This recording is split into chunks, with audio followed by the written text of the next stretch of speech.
Dr. Pandit Jawaharlal Nehru and Kalam Nehru teaches us Republic Day. Live in Republic Day. I love my country so much. Oh India, oh my India, I love you, oh my India. Oh India, oh my India, I love you, oh my India. Bay of Bengal, Indian Ocean, Arabian Sea. In my nation, great Himalaya, daughters of India, Ganga, Yamuna, daughters of India. Oh India, oh my India, I love you, oh my India. Thank you. जिच्या मुले शिकली ती दुबळ्यांची मुले, जिच्या मुले शिकली ती दुबळ्यांची मुले, ती ज्ञानदाती ती ज्ञानज्योती सावित्रीबाई फुले. सावित्रीबाई फुले. माननीय मुख्य अतिथि, आदरणीय शिक्षकगण और मेरे प्यारे भाई बहनों, आप सभी को मैं सावित्रीबाई फुले के बारे में कुछ 2 शब्द बताने वाली हूँ। आप ध्यानपूर्वक सुनिए, ऐसी मेरी नम्र विनंती है। सावित्रीबाई फुले भारत की पहली महिला शिक्षिका थी। महिला सशक्तिकरण के लिए उन्होंने अपना पूरा जीवन समर्पित कर दिया था। वह महान समाज सुधारक और शिक्षा बिंदु भी थी। उन्होंने सामाजिक कुरीतियों के खिलाफ चमक उठाई आवाज। सावित्रीबाई फुले का जन्म महाराष्ट्र के सातारा जिले के एक छोटे से गांव नायगांव में 3 जनवरी 1831 में हुआ था। आज का दिन उनके संरक्षण और महान कार्य को याद कर उनको श्रद्धांजलि देने का दिन है। आज उनकी याद कई जगहों पर कार्यक्रम भी होते हैं। आजादी से पहले खासतौर पर 19वीं शताब्दी में भारतीय समाज में महिला की स्थिति समाज में बेहद खराब थी। महिलाओं को शिक्षण से दूर रखा जाता था। पति के मौत के बाद उनको सती होना पड़ता था। महिलाओं के साथ काफी भेदभाव होता था। समाज में विधवाओं को जीवन जीना बेहद मुश्किल था। देहात और निम्न वर्गों का शोषण होता था। ऐसे माहौल में जन्मी सावित्रीबाई फुले ने नसीब समाज से लड़कर खूब शिक्षा हासिल की। अन्य लड़कियों को पढ़ाकर शिक्षित बनाया। सावित्रीबाई फुले जब स्कूल जाती थी तब लोग उन पर पत्थर मारते थे, लेकिन उन्होंने हिम्मत नहीं हारी और कड़ा संघर्ष करते हुए तोहज 9 साल की थी तब उनका विवाह 13 साल के ज्योतिराव फुले से कर दिया गया था। ज्योतिराव फुले भी शादी के दौरान कक्षा के 3 छात्र थे, लेकिन उन्होंने सावित्रीबाई फुले की पढ़ाई में पूरी मदद की। किती भोगले किती सोचले तरीही तिने शिकवले। स्त्री शिक्षणाचे धडे पुढे तिच्या साऱ्या लेकींनी गिरवले, तिच्या साऱ्या लेकींनी मिळले। एवढे गुण माझ्याविषयी बोलले। आदरणीय मंच, आदरणीय गुरुजन, आज मैं भाई बहनों, आज मैं तुमको रानी लक्ष्मीबाई के बारे में कुछ 2 शब्द बताने वाली हूँ। आप ध्यानपूर्वक सुने, ऐसी मेरी नम्र विनंती है। चमकुटी सन 57 में हो तलवार पुरानी थी। चमकुटी सन 57 में हो तलवार पुरानी थी। खूब लड़ी मैदानी से तो झांसी वाली रानी थी। झांसी वाली रानी थी। रानी लक्ष्मीबाई का जन्म 19 नवंबर 1825 को काशी गांव में हुआ था। वे एक ब्राह्मण परिवार में हुआ था। उनके पिता का नाम मोरकुंद कांबे तथा माता का नाम भागीरथी बाई था। रानी लक्ष्मीबाई का बचपन का नाम मणिकर्णिका था। उसे प्यार से लोग मनु कहा जाता था। रानी लक्ष्मीबाई युद्ध कला में पूरे रूप से निपुण थी। उनका विवाह झांसी के राजा गंगाधर राव के साथ हुआ था। वे झांसी की रानी बनी थी। उन्हें अंग्रेजों को सबक सिखाने के लिए मैं अपनी झांसी नहीं दूंगी, यह घोषणा की। उन्हें 1857 को अहमद योगदान दिया। 18 जून 58 को अंग्रेजों से लड़ते हुए वीरगति प्राप्त हुई। रानी लक्ष्मीबाई दोबारा दिखाई गई। विस्तार के सभी महिलाओं के लिए एक प्रेरणा है। रानी लक्ष्मीबाई भारत की एक महान स्वतंत्र सेनानी थी। रानी लक्ष्मीबाई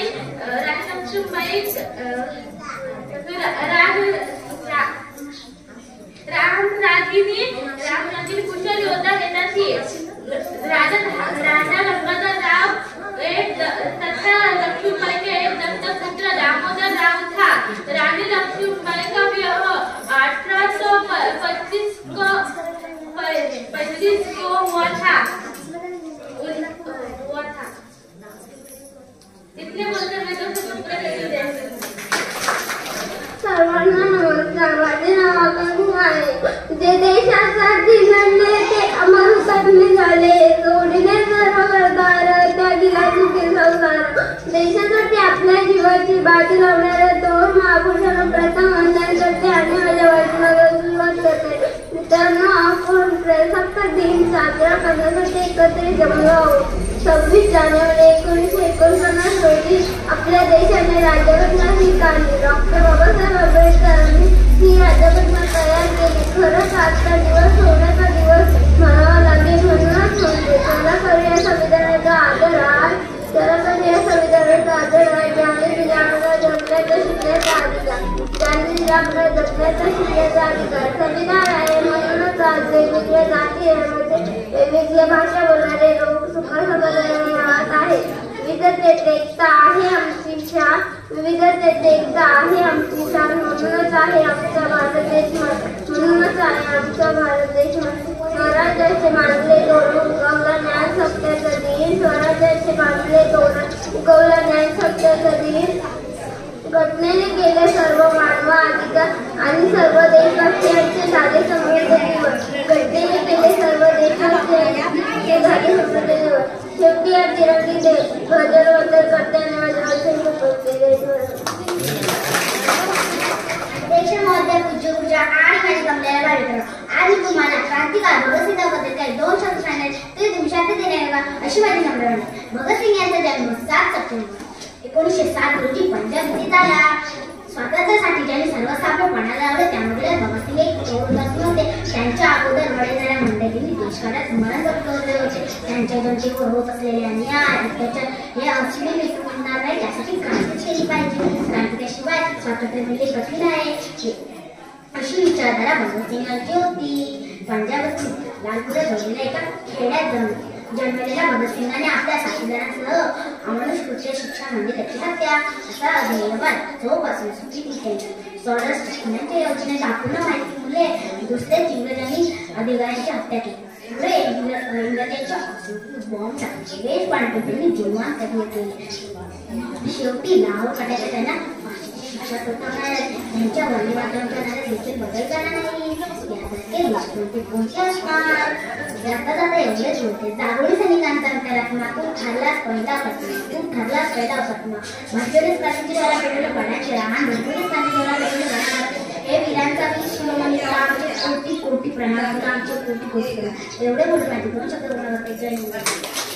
आजच्या कार्यक्रमाचे सन्माननीय अध्यक्ष आदरणीय व्यासपीठ वर्गीय गुरुजन वर्ग आणि स्वातंत्र्य भारताचे सुजाण नागरिक वर्ग भवनीय आजच्या दिवसाचे महत्त्व काय असे जर कोणी तुम्हाला विचारले तर कोणी म्हणेल दिवस आहे देश मोठी परीक्षा ऐकण्याचा. तर कोणी म्हणेल दिवस आहे प्रवास फेरी काढण्याचा. तर कोणी म्हणेल दिवस आहे सुट्टीचा. पण मित्र या दिवशी भारताचा इतिहास सुवर्ण स्थान आहे. आजच्या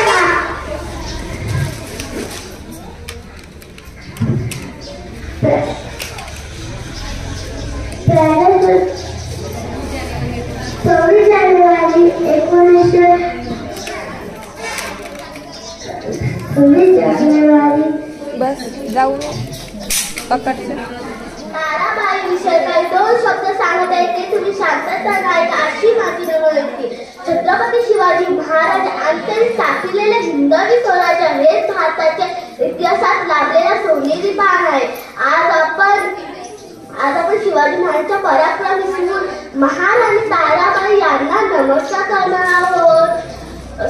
इसवी सन 1675 मध्ये शिवाजी महाराज निष्ठावान सहसेवक हंबीरराव मोहिते यांच्या पोटे कन्या रत्नात जन्मास आली. जन्मास ती नक्षत्रावाने सुंदर होती. जणू एखादा तेजस्वी तारा म्हणून तिचे नाव ठेवले ताराबाई. बालपणी तिला स्वराज्य निष्ठा आणि स्वामी निष्ठा यांचे बाळकडून तिला वडिलांकडूनच मिळाले होते. ताराबाईंचा विवाह लहान वयात शिवाजी महाराजांचा दुसरा मुलगा राजाराम यांच्या बरोबर झाला. जेव्हा त्या रायगडावर गेल्या तेव्हाचा काळ स्वराज्यासाठी अतिशय कठीण काळ होता. स्वतः औरंगाबाद दक्षिणेत उतरला होता. तेव्हा रायगडावर ताराबाईंना घोडासवारी तलवारीबाजी यांचे शिक्षण मिळाले. राजकुटुंबात प्रवेश झाल्याने जेवढा सुखाचा आनंद तसेच दुःखाचा डोंगर त्यांना पचवावे लागले होते. अशी काही घटना घडली गेली की त्यामुळे स्वराज्याचे चित्र आणि ताराबाईचं आयुष्य कायम बदलून गेला.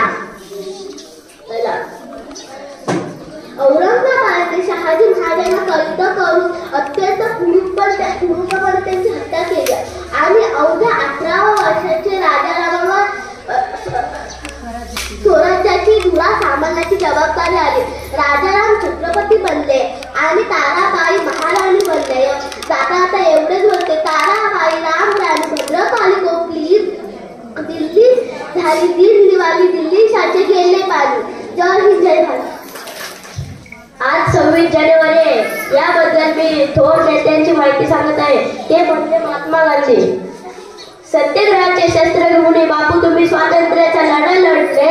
सत्याग्रहाचे शस्त्र घेऊन बापू तुम्ही स्वातंत्र्याचा लढा लढले. शांती आणि अहिंसेचा संदेश घेऊन बापू तुम्ही जगती मान ठरले. शांती आणि अहिंसेचा संदेश घेऊन बापू तुम्ही जगती मान ठरले. आजच्या कार्यक्रमाचे माननीय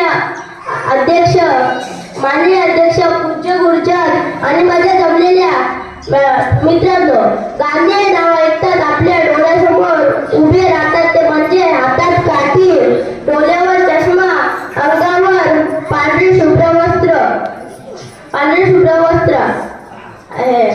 व्यक्तिमत्व सत्य आणि अहिंसा या मार्गाचा अवलंब करून भारताला स्वातंत्र्य मिळवून देण्याचे महान कार्य महात्मा गांधीजींनी केले. गांधीजींनी अन्याय व पारतंत्र्य या विरुद्ध लढण्यासाठी आपले संपूर्ण जीवन समर्पित केले.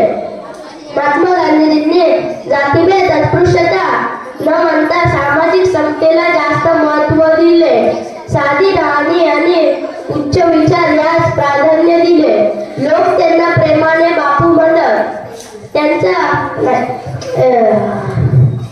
जगाला अहिंसेची शिकवण महात्मा गांधीजींनी दिलेल्या जगभर हा अहिंसा दिन म्हणून साजरा केला जातो. त्यांचा जन्म 2 ऑक्टोबर 1869 रोजी गुजरात राज्यातील पोरबंदर या गावी झाला. त्यांचे पूर्ण नाव मोहनदास करमचंद गांधी. त्यांच्या आईचे नाव पुतलाबाई हे होते. महात्मा गांधीजींचे विचार, त्यांचे कार्य, त्यांचे जीवन आपल्या सर्वांसाठी खूपच प्रेरणादायी आहे. मी जाता शेवटी म्हणेन की सत्य अहिंसेचे धडे दिले जगतात. सत्य अहिंसेचे दिले धडे जगतात. कोटी वंदन करतो बापू मी तुम्हाला. जय हिंद जय भारत. 1800 वर्षापूर्वी आणि माझे जमले बाल मित्रांनो, आज मी तुम्हाला सुखदेव यांच्याबद्दल 2 शब्द सांगत आहे. ते तुम्ही शांत विचार आहे का अशी माझी नम्र विनंती आहे. सुखदेव यांचे संपूर्ण नाव सुखदेव रामनाथ कापर. त्यांच्या आईचे नाव शरदी देवी असे होते. त्यांचा जन्म 15 मे 1907 रोजी लुधियानातील सोनबंदर येथे झाला. या ठिकाणाला नवघर असे म्हणतात. त्यांनी पंजाबमध्ये क्रांतिकारांची संघटना स्थापन केली. किंग जॉर्जच्या विरुद्ध गुप्त वसाहतीच्या योजनामुळे ब्रिटिश सरकार त्यांना धमकावले. त्यामुळे ब्रिटिश सत्ताविरुद्ध सुखदेव स्थिती निर्माण झाली. सुखदेवांनी नागपूर पंजाब येथे 1934 पासून गुरुवांना जगण्यास सुरुवात केली. हिंदुस्थान स्वराज्य झाली आपली असोसिएशन नावाची नवीन देशव्यापी उभारण्याचे ठरले. भारताला ब्रिटिशांच्या शोषणातून मुक्त करणे हे या उद्दिष्ट होते. सामान्य न्यायावर व संस्थेवर आधारित समाज निर्माण करणे याचे ध्येय होते. ज्या भूमिपुत्रांनी प्राणाची कुर्बानी रंगविला इथेच आपल्या रक्तांनी पेरून घेतले काटे स्वतःच्या जीवनी अमर आहे याची स्वतंत्र गाणी श्रद्धांजली वाटून त्यांना आशीर्वाद दिली. एवढे बोलून माझे 2 शब्द पूर्ण करते. जय शिवा. आदर्श भाषा पूजा आणि तुमचं बांध करून आज मी तुम्हाला सावित्रीबाई बद्दल काही 2 शब्द सांगत आहे. ते तुम्ही शांततेने ऐका. माझ्यामध्ये गमत आहे. सावित्रीबाई फुले या भारताची महिला शिक्षिका होत्या. त्यांचा जन्म 3 जानेवारी 1831 रोजी नायगाव महाराष्ट्रात झाला. त्यांचे वडिलांचे नाव खंडोजी नेवसे पाटील होते व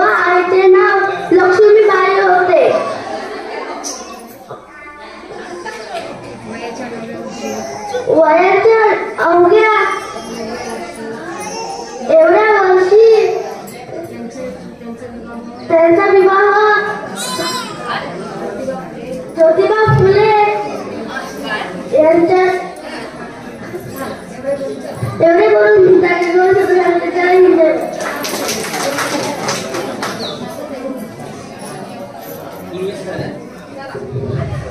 भारतातील स्वातंत्र्य युद्धात महत्त्वाची भूमिका बजावणारे विनायक दामोदर सावरकर यांनाच वीर सावरकर मनवले गेले जाते.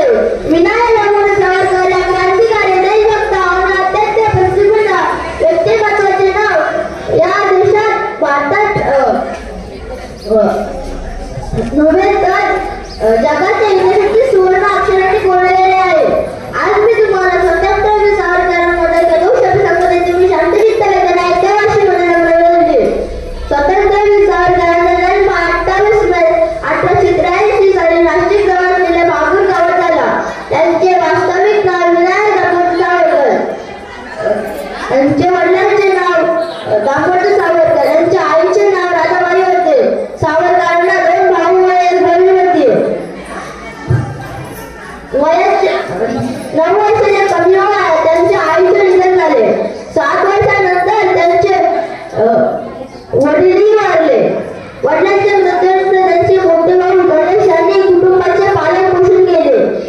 वयाच्या अवघ्या 15व्या वर्षी त्यांनी 1898 साली मातृभूमीला पारतंत्र्यापासून मुक्त करण्यासाठी देवी पुढे क्रांतिकारक शपथ घेतली. जगतसुतेने त्यांनी 20व्या वर्षी लिहिले. 1857च्या स्वातंत्र्य समाजाचा इतिहास त्यांनी गुप्तपणे भारतात पाठवला. अत्यंत भाषांतर देशभक्त आणि क्रांतिकारकांना प्रेरणा दिली. एवढे म्हणजे माझे आपले देश करायचे काय रणवीर झाले स्वयंसिद्ध झाले.